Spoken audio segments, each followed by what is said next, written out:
Hi guys, your buddy Rorschach here. Well, this is Doppelgänger from Alterna, issue number 4 or 4. All the front covers look pretty similar, they just have different colours. The artwork inside, very, very nice indeed. The story then is about a man who's a bit too nice for his own good, a bit of a pushover, something that a lot of us can relate to today, being the nice guy in the room and the predator seeing that we're the nice guy in the room and using our niceness against us. You know what it's like. Sometimes you just want people to reciprocate and to be as nice to you as you are to them. But no, there's some sociopathic people out there in the world and they see our niceness. Yeah, and I'm saying "our" because it's something that I can certainly relate to. And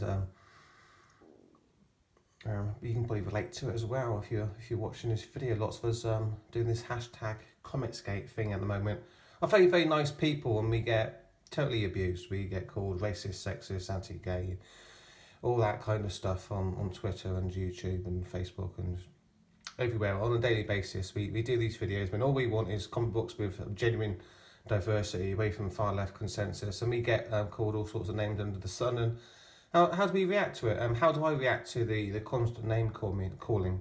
Well, I just say thank you for checking out my video. If you didn't like what I've got to say, that's fine, you know. So I do relate to the character in this book. A bit soft, a bit too nice for his own good. But if you continue to be nice to people who are not nice back to you, what ends up happening? The people who are not so nice end up winning, I'm afraid. That's just kind of how it is in this in the atheist world, this godless world today, this Nietzschean will to power world. It's the person who has the will to power who gets the power. That's just how it works now. So this guy here then, he certainly has the will to power. He's the doppelganger. He's taken this man's life. This man called Dennis, who obviously is, he looks the same as him. That's how the doppelganger thing works. And Dennis is going to be erased from existence completely unless he stops being so darn nice and ends up fighting for his family.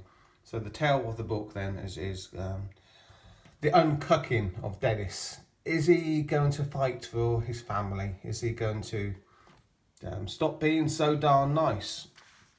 He's tried a couple of times. He had an opportunity, but his niceness got the best of him again. Let me see that in this page here. I'll show you. Look at this. Now I have nothing. Still, he's going to kill Melissa and Sarah for the insurance money. We have 10 hours left, plus plus the Hail Mary. Let's finish off this a-hole for good. I will not be responsible for the death of my wife and daughter.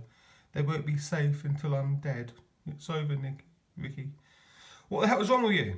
He tries to kill your family. Instead of fighting back, you're just going to roll over.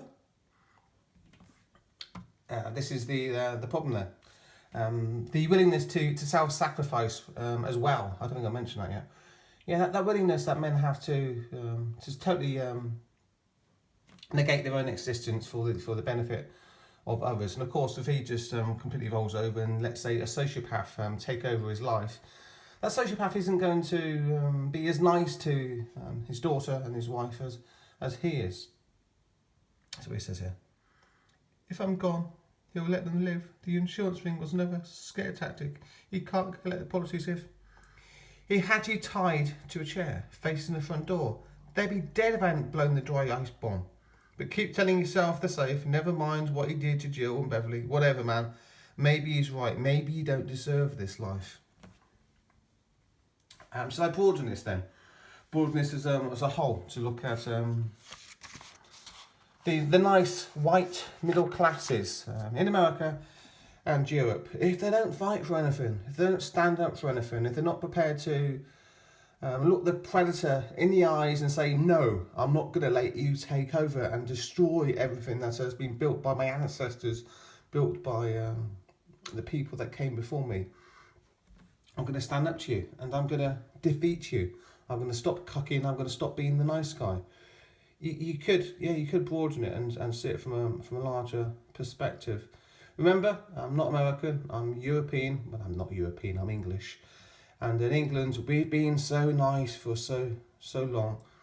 We've said, we don't care where you come from. We don't care what some strange ideology or religion you're following. Come into our country. We'll give you the very shirts off of our back.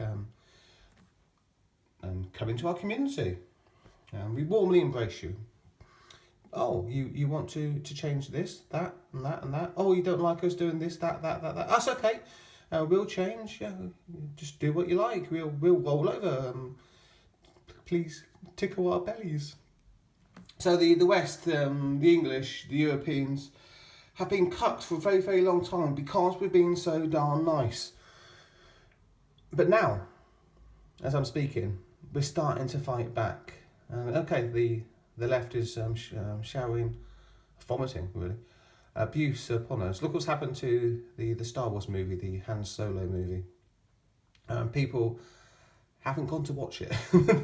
There's no wave of hatred aimed at that Star Wars movie. The problem with the Star Wars movie is that the Han Solo Star Wars movie, is that after the Last Jedi movie, people start to realise what they're going to get with Star Wars now, so they don't want to see it anymore. And what's happened? Look at the Hollywood studios. They've turned toxic on the fans. They said, well, the problem isn't the movie. The problem is the fans. The fans must be racist, sexist, and all that stuff that we've had in Comicsgate for so long now. It's all the same things happening with the Star Wars franchise. If you don't like our far left politics, if you don't like us trying to destroy the legacy of the past, that means that you're a terrible person. So this constant abuse, and the fans being nice, saying, no, we don't really hate people because of their gender and their race. We just want a good movie. We just want good comic books.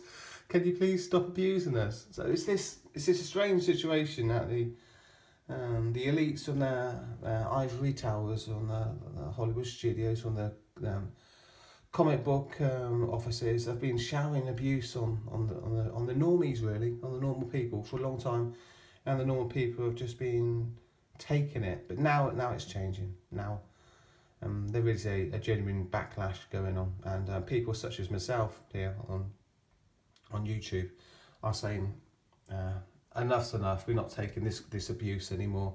You can call us racist, sexist, anti-gay, misogynist, Islamophobic, all that stuff until the cows come home. Doesn't matter. We're going to fight back against you a-holes. We really are.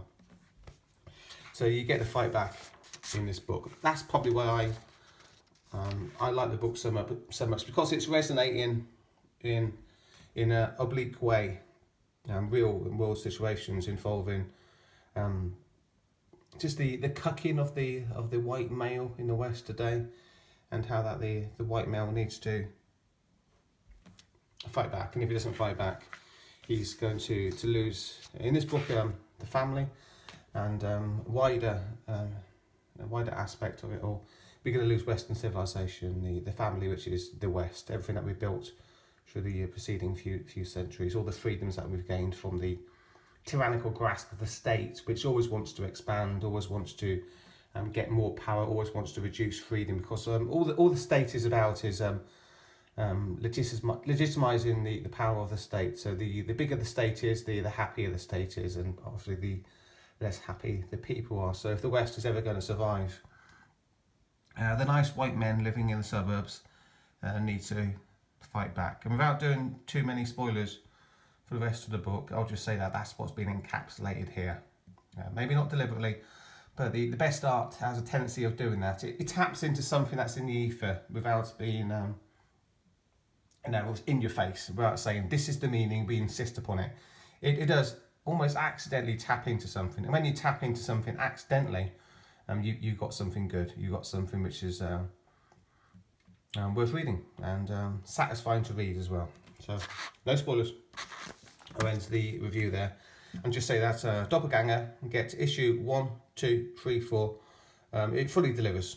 It's a very satisfying comic book. This is an arc, the kind of arc that you used to get in Star Wars, but you don't get today because, well, look at the character of Rey. When someone's perfect at the beginning, there is no arc. There is an arc here because this guy Like the white Western male living in the suburbs, what I've been talking about throughout this review. Certainly not perfect. He's too nice for his own good, and he's getting exploited. And you're going to see his character arc from beginning to end. Plus, without a spoiler again, there's something interesting happening at the end of the book on the final panel, which means, well, I won't even say. Get the book for yourself to find out. So Doppelgänger from Alterna Comics. Great job by Jordan Hart. And is that the artist, Emmanuel? Sorry, I'm not going to pronounce that properly. Anyway. Emmanuel Saviour. Top stuff. If the comic book industry does have a future, it's going to be coming from people such as this. So check out this book. Stop moaning about SJW Marvel and all the guff that they're vomiting out upon you. You don't have to buy the books. Books like this are available, and these are the books that we should be buying. So cheers. Thanks for checking out the review. Please like and subscribe if you'd be so kind. And if you have checked out Doppelgänger for yourself, what did you make of it? Let me know. Always interested to hear the comments and different aspects and different theories and opinions that I might have missed myself. So cheers, take care. Be back as always later. See you guys.